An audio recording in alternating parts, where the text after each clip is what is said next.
Oh, girl, are you in for a treat today? Because we're going to be learning about water balance and the cell membrane, osmosis and diffusion.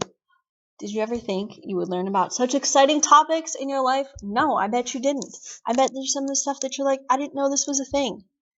Okay? Did you believe in the heart of the cards today? Okay, no, I'm not a fan of Yugi. Give me Kaiba. He was way cooler. Okay, Blue Eyes White Dragon.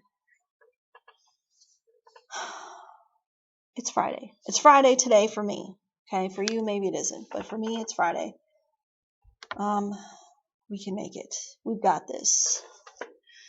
All right. We're learning about cell transport. Let's find out all about it. I'm so excited. So let me try to tell you the things that you need to know. Okay? And then later we'll talk about why we need to know these things, because I know that's what you're thinking. Why do I have to learn this? I should be learning how to do my taxes. Well, if I knew how to do that, I'd probably tell you, but I don't because I didn't learn it in school.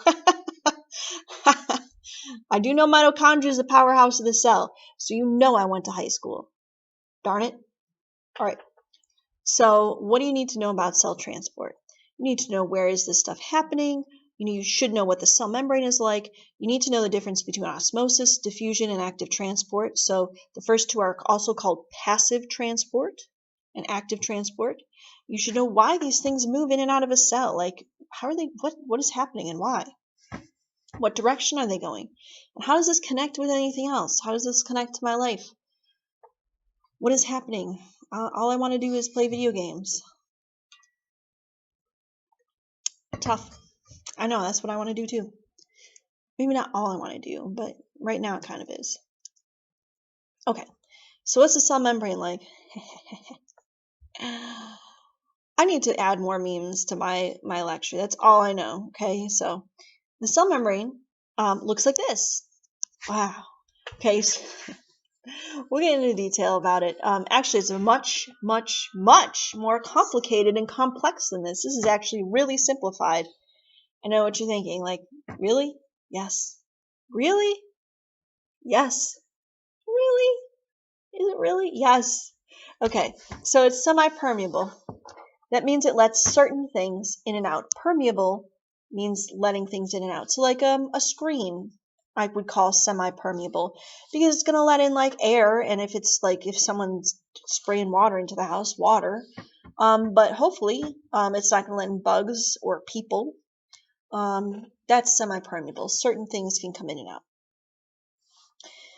The cell membrane is made up of a phospholipid bilayer, which are these little red guys at the top and bottom. Bi means two, like a bicycle has two wheels. So bilayer, it's got a top and bottom layer. And proteins are stuck in there. Those are the blue things that look like tubes or something. The proteins in the cell membrane are kind of like the doors where things can come in and out. And different proteins let different things in and out, which is again why those ribosomes are so great and so important. They make these proteins that let things in and out of your cell that you need. The body is so cool. I'm sorry. Like, if you don't think so, then you need to maybe just rethink your priorities in life, because our bodies and our cells are just so amazing. So here's something.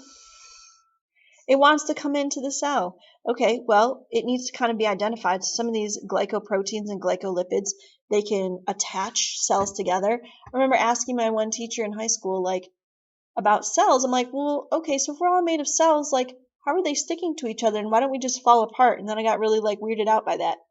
And so I had to do my own little research on that, and some of these glycoproteins or glycolipids can actually hook cells together. They can identify things like maybe a virus that wants to come in and shouldn't.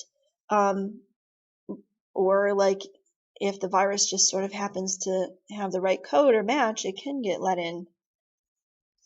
But in general, things need to come in through a protein channel. Okay, the cell membrane is full of all these crazy cool things, but we're just going to kind of focus on the phospholipids and the proteins. You have no idea how much I wish you were here, because we have this bubble lab that we do, and we look at bubbles to kind of help us understand what the cell membrane is like. So if you have bubble soap, maybe you've got a younger brother or sister at home, you can make some bubbles and kind of use that to imagine that's what a cell membrane like. You'll be like, wow, that was fun. You'll be like Squidward. when SpongeBob and Patrick try to get him to blow a bubble. Okay. But I'll try to video myself doing the bubble lab, and you're going to want to do it at home after I do it. And I'll give you a good bubble solution recipe. It would be like if you had, you're going to need to measure things out, but if you had like 100 milliliters of water, you need 10 milliliters of soap, like dish soap, like Dawn. And then if you could get like a few drops of something like glycerin, or maybe, I'm not sure what you can use to substitute glycerin. You could just not use that, but like the dish soap and the water in that kind of proportion would be okay. Like, that's about right. So, like, if you've got 10 parts of water, you need 1 part of soap. That's basically the recipe. Shake it up and stuff, not too much. Like, mix it really well, not shake it. So you use up all the bubbles. You can make some decent bubble soap doing that. What can you use to blow a bubble? If you got a straw at your house, there you go. I will do the bubble lab. It's not as much fun as if I'm doing it and you have to watch me, but you're going to love it. Okay, you're going to want to try it at home, and your mom and dad or whoever is in your house is going to be like, why are you making this mess on the table? And you'll be like, it's for school. Okay, this time it might be. All right, so even though my head's in the way, we can talk about what's a phospholipid. What does bilayer mean? Well, phospholipid is a special type of lipid, a special type of fat. It's got a head. No, they call it a head. So here it is. This little straw, cutesy little face on it. If we were looking at the board in school, I would have drawn like a little kitty face on it or something. It's got a little head, and that's hydrophilic. What? And a tail, or 2 tails, excuse me, that are hydrophobic. Huh? And they stack on top of each other like this. You can kind of see next to my head right over here to form a double layer. Well, why are they doing that? What is hydrophilic and hydrophobic? Well, first, it's written right there. Hydrophobic, like a phobia, means water-fearing. So think of fats and oil and wax. They're waterproofers. They don't mix with water. Their molecules are made in a different way, so they don't mix well with each other. So hydrophobic you can think of as water-fearing. They don't mix with water. And the opposite is hydrophilic. It loves water. So the little head parts, the red parts in this case, they're going to face out towards the water. So there's water inside your cell, and there's water outside the cell. So they're going to face where there's water. And the tails, they're going to face each other because they're like, you hate water? I hate water. Let's be friends. Nah, nah, nah. And so they form this double layer, or what we would call a bilayer. So phospholipid, bilayer. By the way, remember when we talked about macromolecules? Remember when we talked about elements? Remember phosphorus and how that was important? Well, here's one other place where you need phosphorus. Besides your DNA, it's in only certain lipids, phospholipids. Okay, so it's not every lipid. Most lipids only need carbon, hydrogen, oxygen, but these special ones also have phosphorus in them. The little phosphorus part, I think, is what makes them hydrophilic. All right. So how do things like water and salt move in and out of a cell then? Like, the cell, your cells are living, but they're not thinking like you are. Like, if I want to move water into my body, I can just go like this. Water. But I had to think about it. I had to think, okay, well, I need to pick up my water, drink, because I'm thirsty. Your cells aren't capable of thinking. They don't have a brain like that. What about the nucleus? The nucleus we call the control center just contains the DNA. It's not thinking. It's not its own brain. Like each one of your cells doesn't have its own thinking mind. So these processes happen just by happening. Okay, they don't need a thought to happen. This is a natural process that happens with molecules. Molecules are always going to move from areas of high concentration to low. I'll try to do a demonstration when I show you the bubble lab about this. But when we're in class, I always spray something. And I always tell people, think about Axe body spray. Girl, how many times have you been somewhere where there's a boy and he's going to spray himself with Axe? And you're like on the other side of the room, and all of a sudden you're like, dude, I can't breathe. It's happened. You know it's happened. Although I will say, as just a public service announcement, please use deodorant and shower regularly. Okay? Just throwing that out there. It's going to Trust me, brush your teeth twice a day, once in the morning, once at night. It's going to help you out in life. Trust me. Trust me. Okay, so we know molecules move from areas of high concentration to low. Why? They just do that. It's the laws of thermodynamics. Okay, there's a lot long explanations. Don't worry about why right now. Just know they move from areas of high to low. Okay, so like if I spray Axe body spray or I sprayed my air freshener over here, well, eventually that scent is going to reach all the way to the door and to all parts of the room. It's going to spread out. It might not be as intense as it is here. I'm near where I sprayed, sadly, right now. But it is going to permeate, what a fun word, or spread throughout this room. Like I said, I'll show you an example of that going into scent. Do I have a girl? If I had a cup right here, I could do it for you. Frustrating. Okay, well, that's all right. I'll do an example for you. I'll use some food coloring to show you when I make the bubble lab. So all particles are going to move from high to low. So diffusion, in this form of passive transport, is the movement of whatever molecule, salt, sugar, oxygen, from areas of high to low. So here it would be high, here it would be low. Osmosis is specifically the diffusion of water. Okay, so I know that sounds like a lot of big words, but it's not. Okay, here. Oh, is this not working? That's sad. I think I'm actually going to even pause myself so I can show you this because this is going to be a great example. Be right back. Okay, I'm back. It didn't take that long. Okay, so check out my guy over here. That is so cute. Anyway, so when I was growing up, my teacher, this I think is my 6th grade teacher, Miss Adrian, she said to us, if you like had your head down, it's like on your notebook or something, she'd be like, what, are you trying to learn by osmosis? She was cool, so I'm not trying to pick on you, Miss Adrian. I don't mean it like that, but still. You were a science teacher. It wasn't learning by osmosis. This isn't water. Got some good drawings.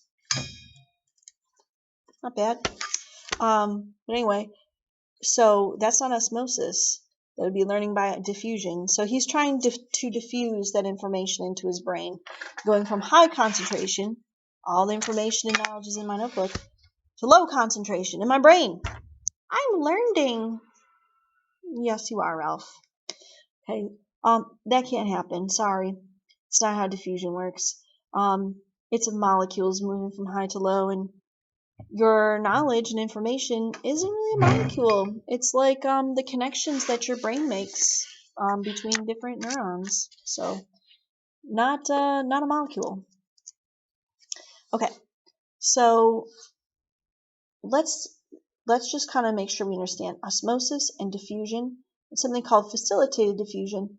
Those are all forms of passive transport. If you're passive, I feel like I'm pretty passive a lot of the times. Maybe that's not good. But you're kind of like letting things kind of go by you. Like, okay, whatever. You're not really taking an active role in things. So passive transport takes no energy. Okay. If you put a cell in a big cup of water, the water is going to flow into it. If it's like distilled, which means pure water, maybe the cell even burst. But the cell takes no energy to do that; it just flows in. Okay, that's just how molecules work. That's the meme I should have gotten. That's how mafia works. I better change it. That's how molecules work. And these molecules are always going to go from high to low. Okay, that's just how they work. That's passive transport. So let's take a look at this example. If I have a beaker with a cell in it, and inside the cell it's 90% water and 10% solute.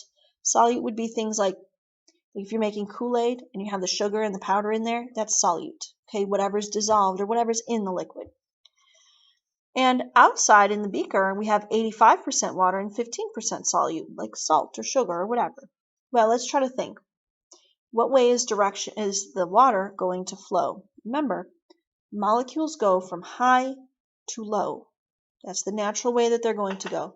So take a second, pause, and try to figure out which way is the direction of the water going to go. Is it going to go into the cell, or is it going to come out of the cell?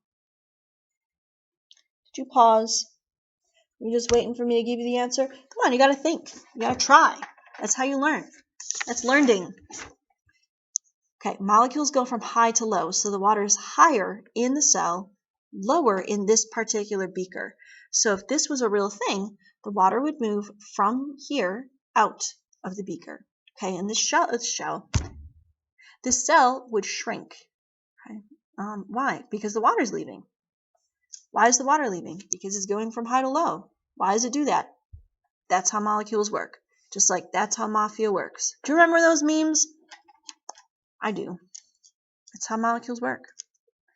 Okay, so let's try to think about what's going to happen to a cell in these various situations.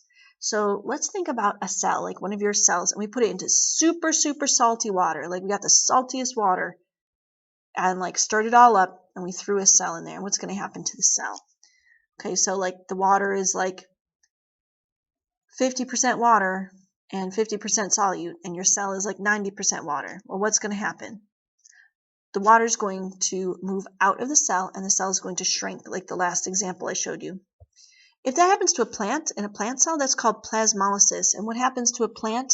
It's going to wilt. This is called a hypertonic solution. Okay, hypertonic. I remember it this way. If I had, it's not, this is pure water. But if I had a cup of Kool-Aid, and it's of something like soda or pop. I would call it pop. I think you guys call it soda. It's got lots of sugar in it. What's going to happen to a kid if I'm like, here, kid, have some Kool-Aid? Well, they're going to go hyper. So that's how I remember it's a hypertonic solution. It would be what I would give to a kid if I want him to go hyper. So if this was your cells in a hypertonic solution, water will leave, the cell will shrink. In a plant cell, water will leave, the cell will shrink. We call this cell plasmolyzed, and in a plant, that's when the plant's going to wilt. Well, so what happens if you put a cell in pure water, distilled water? Okay, they're usually going to say distilled water, not pure, but I want you to see that that's what that is. It means water with nothing else in it but water.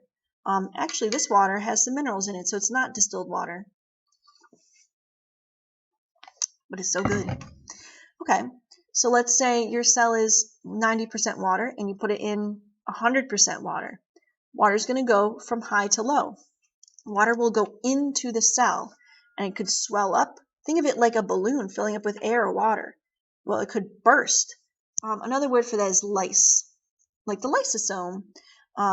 You might see that word, so I wanted to make sure you saw it. So an animal cell might burst if it's put in distilled water. We call that a hypotonic solution. Like, no, I don't want my cell to burst. No. Okay, so in a hypotonic solution, water will go in, the cell will enlarge and could burst. In a plant cell, just because it has a cell wall, it's actually not going to burst. That large central vacuole that we talked about before is going to fill up and fill up and fill up, and the cell will become turgid. And then so if we had a plant that was out of water, and then we watered it, well, water is going to rush into those plasmolyzed plant cells, and the plant will go back from wilting. And that's why plants can have that nice, tall, straight stem and leaves, because the plant cells are all full of water. Well, how come our cells aren't shrinking and bursting? Let's go back like 2 videos. The idea of homeostasis, balance. Oh my gosh, life, everything comes back together. So when these solutes, like the salts and sugars and stuff, are balanced on the inside and outside of the cell, then the cell is in equilibrium. It's reached this, we actually call it dynamic equilibrium, because stuff's coming in and out, but like the amount coming in and going out is the same. So think back to homeostasis. This is called an isotonic solution. So if you went to the hospital, please, let's never have that happen to anybody. But if you were in the hospital for something, and you ever see in the hospital, they got that bag up there, it's hooked into like your arm through an IV. Well, what's in that? Water? a little bit, but it's not pure water. If we put pure water in there, your cells are going to burst. Well, is it salty water? Well, no, because then your cells will shrink and you'll get dehydrated and feel sick and could die. That's an isotonic solution. The pH, the salt and sugar content of that solution is designed to match your blood. So when water is balanced going in and out, so osmosis and diffusion are balanced, that's called an isotonic solution. Okay, so that's kind of like we would draw the arrows going both ways. And so that's what it looks like. So here, like a plant cell would be a little flaccid. It would be like a little limp, little wimpy. Never mind. And but that's okay. It still has enough water. It's better for plants to have a little extra water. Boring. If I had $1 for every time I heard that. But how does this relate to your body? How is any of this important? Like, you're telling me about like hypertonic and plant cells. Like, I don't. That's a fair question. This does relate to your body. Oh, okay. So your body uses sugar, glucose, and oxygen to make energy. We actually haven't talked about this yet, so I guess it's not a review. When I wrote this, it was. So whatever. When you eat sugar or food that has sugar in it, it's going to go into your blood. It's going to go into your mouth, go through your esophagus and into your stomach and get broken down, go into your intestines, get broken down a little more, and absorbed in your intestines into your blood. If the amount of sugar is low in your blood, the sugar is going to go into your cells. So if you've got you haven't eaten in a little while, the amount of sugar is low in your blood, it's low in your cells, well, that sugar is going to diffuse into your cells. When you breathe in, the amount of oxygen is low in your lungs and low in your blood and low in your cells that are here in your lungs. And the CO2 is high. So when you breathe in, the oxygen is going to go in, diffuse into your blood, and the CO2 is going to diffuse out because there's a lot there, and we'll exhale it out. This oxygen diffuses in your blood. Like I said, CO2 diffuses out. It's sort of like an exchange. Diffusion is how you get anything into your body and into your blood, and is how like all the bad waste gets out, like all the pee waste gets filtered out by your kidneys, and how the CO2 waste gets sent out of your lungs. So this is why it's important. Another practical example is this is why you don't drink seawater. I'm sure you've heard that, but I'm not sure if you have. So if you haven't, don't drink seawater. Why? Well, the amount of salt in the seawater is much higher than the amount of salt in your blood. So if you were to drink seawater, you're going to feel more thirsty. Well, why? The amount of water in your cells is higher than the amount of water in the seawater. Water will then leave your cells and make you feel more dehydrated. So don't drink seawater. Okay, so there's a lesson for you today. I think that's all I need to tell you guys about. Oh, no, I don't. We need to really talk about active transport. We should do that. Sorry, I know that makes it a little bit longer, but yeah, you're right. Maybe that is too long. You have a good point. So we'll stop here. This has all been about passive transport, diffusion, and osmosis. I didn't really talk to you about facilitated diffusion. That's when it has to go through a protein. It needs a little help to come in. But it still is passive. It's not using any energy. Okay, and molecules go from high to low. So don't worry about active transport. I'll make another video for you on that. Aren't you lucky? All right. Well, I guess I'm gonna get going. I guess I'm gonna mosey. That's from my favorite video game. All right, everybody, let's mosey. Really? Let's mosey? Yeah. Okay. It's time. It's time to go home. It's late on a Friday. We all need a break.